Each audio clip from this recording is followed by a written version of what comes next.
ఆయ్ Thandel single hat trick సాధించిన Gita art సంస్థకి.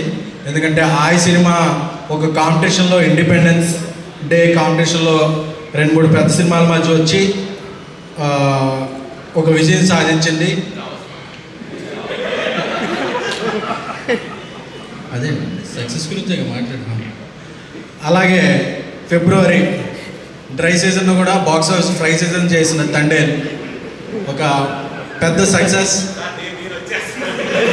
సో సింగిల్ మార్నింగ్ షోకి 20% ఓపెన్ అవగానే అందరూ చాలామంది జబ్బలు జరుచుకుని చప్పులు కొట్టేసుకున్నారు అని. ఎందుకంటే పక్కన ఒక వార్ పొజిషన్ ఉంది. అలాంటప్పుడు కూడా ఈవినింగ్ నుంచి అది 60% అయింది. నెక్స్ట్ డే మ్యాట్నిక్ 80% అయింది. వీకెండ్కి 100% కలెక్షన్స్తో, అంటే వీక్ సీజన్ అనుకున్న దాన్ని పీక్ సీజన్ చేసింది. సో ఇలాంటి హ్యాట్రిక్ని, అంటే గీతా ఆర్ట్స్ ఎప్పుడు సీజన్స్ నమ్మదు, కంటెంట్ అనే రీజన్స్నే నమ్ముద్ది.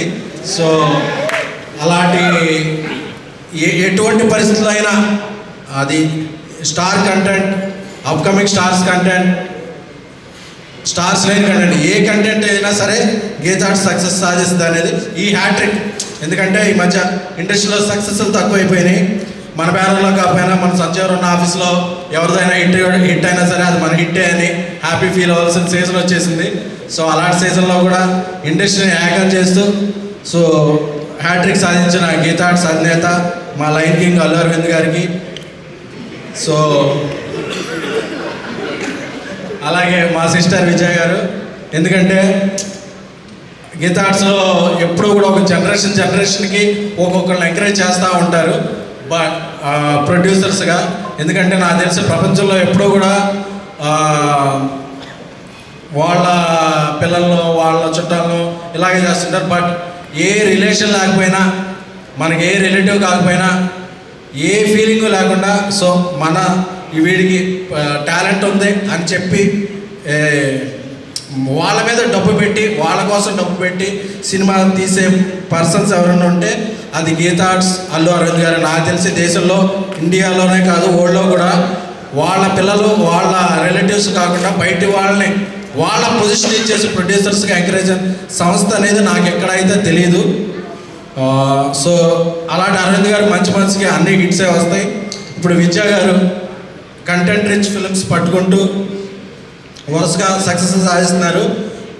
ఎందుకంటే ఈ సినిమా రిలీజ్ అయిన రోజు సిచ్యువేషన్ బాగాలేదు, అన్ని మిసైల్స్ ఉన్నాయి. బట్ థియేటర్కి వెళ్ళి చూస్తే స్మైల్స్ మిసైల్స్, స్కట్స్, స్మైల్ బాంబ్స్ పడుతున్నాయి. సో దీనికి కారణం ఏంటంటే శ్రీ విష్ణు గారు, వెన్నెల కిషోర్ గారు. అంటే నాకు RRRలో రామ్ చరణ్ గారు, తారక్ గారు ఒక యాక్షన్ సినిమా చేస్తే అలాగా ఒక వైబ్ ఉంటుందో అలాగా ఇది కామెడీ RRR. శ్రీ విష్ణు గారు, వెన్నెల కిషోర్ గారు స్మైల్ చేస్తుంటే ముందు అసలు ఆయన లుంగి కట్టుకుని ఆ పాట ఇది చేస్తుంటే ఆయన వచ్చి ఆడిషన్లో కూర్చుంటే థియేటర్ మొత్తం, మల్లికార్జున థియేటర్లో చూస్తుంటే థియేటర్ మొత్తం అరుస్తున్నారు. అంటే ఆ సమోసాలు తెచ్చుకుంటారు కదా, పేపర్స్ ఎవరు తెచ్చుకోలేకుండా ఈ సీన్ చూసి సమోసాలు, వాటర్ బాటిల్ అలా ఇసిరేస్తున్నారు అనమాట. అంటే ఇది చాలా హ్యాపీగా చెప్పుకోవాలి. ఎందుకంటే అన్ఎక్స్పెక్టెడ్గా అరే ఏంటిది ఒక వైబ్ ఉంది. ఎందుకంటే థియేటర్లో ఆ వైబ్ రావడం చాలా కష్టం. ఎందుకంటే మనం ఐమాక్స్ ముందు రివ్యూలు మేనేజ్ చేయొచ్చు, మాట్లాడే వాళ్ళు మేనేజ్ చేయొచ్చు, కానీ థియేటర్లో నవ్వులు మేనేజ్ చేయడం అనేది కంటెంట్ ఉంటేనే అవుద్ది. సో అది ఈ సినిమాకి కంటెంట్ ఉంది. అలాగే కార్తిక్ రాజు గారు, ఆయన తమిళైన అయినా సరే తెలుగు పల్స్ బాగా పట్టుకున్నారు. నాకు తెలిసి ఆయన కోకట్పల్లి, మోసాపేట, శ్రీనగర్ కాలనీస్ అందరూ బాగా తిరుగుంటారు. సో అలాగే ఈ సినిమాతో మంచి ఘన విజయాన్ని అందుకున్న కేతిక గారు, మీకు ఇలాగే ఇక్కడ నుంచి కెరీర్ అంతా బాగుండాలని. అలాగే ఇవానా గారు, సో దీనికి చాలా మంచి మ్యూజిక్ ఇచ్చిన విశాల్ గారికి. సో అలాగే ఎప్పుడు మా అందరికీ ఈ మధ్యకాలంలో గీతా ఆర్ట్స్ అసోసియేట్ అయిన భాను రియాజ్, వాళ్ళిద్దరూ కూడా కొంచెం చాలా రోజుల నుంచి స్నేహితులు. వాళ్ళకి కంటెంట్ మీద మంచి స్టోరీలు అక్కడ ఉంటే అక్కడ వాళ్ళు ఫస్ట్ మనం వెళ్ళి అడ్వాన్స్ ఇద్దాం అనుకుని కాబట్టి వాళ్ళు ఆల్రెడీ చెక్ ఇచ్చేసి ఉంటారు. సో భాను రియాజులు కూడా అందరూ బాగుండాలని చెప్పి, అలాగే శ్రీ విష్ణు గారి గురించి చెప్పాలంటే ఒక జనరేషన్ ఆఫ్ డైరెక్టర్స్ అప్పట్లో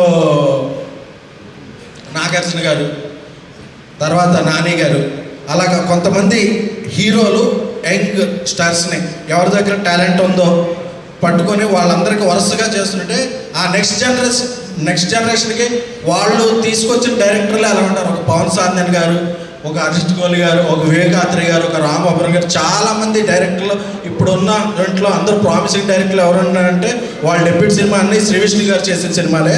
సో ఆయన స్వాగ్ డిఫరెంట్. సో మీ స్వాగ్ ఎప్పుడు అలా ఉండాలని, మీరు ఎప్పుడూ మాటలు అలా మింగేస్తూ ఉండాలని. సో గీతా ఆర్ట్స్ నన్ను పిఆర్ చేసింది, ప్రొడ్యూస్ చేసింది. రీసెంట్గా నన్ను హోస్ట్ని, యాంకర్ని కూడా చేశారు.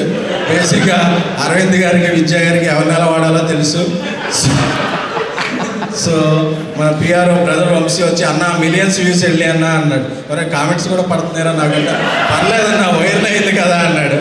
సో ఆ వైరల్ కంటెంట్ అంతా ఆ స్క్రిప్ట్ రాసిన వాళ్ళ స్క్రిప్ట్ రైటర్స్కి వాళ్ళకే అంకితం. So thank you. అదే నా ఫస్ట్ అండ్ లాస్ట్ ఇంటర్వ్యూ, మళ్ళీ ఎవరో అడగద్దు, మళ్ళీ చేయకూడదు. సో ఈ సినిమా సింగిల్ సక్సెస్తో మింగిల్ అయ్యి ఈ నెలాఖరు వరకు, అంటే సినిమా రిలీజ్ అయ్యాక వారం అయిపోయింది, ఐపీఎల్ అయిపోయింది, అన్నీ అయిపోయినాయి, కానీ సింగిల్ కలెక్షన్లు మాత్రం ఆగలేదు. సో అలాగా అరవింద్ గారి సినిమా ఉన్నప్పుడు అన్నీ అలా కలిసి వచ్చేస్తాయి. సో అది ఎందుకు అదృష్టం కలిసి వస్తుందంటే రిస్క్ చేసేవాడిని ఎప్పుడు అదృష్టం లక్ష్మి వరిస్తుంది.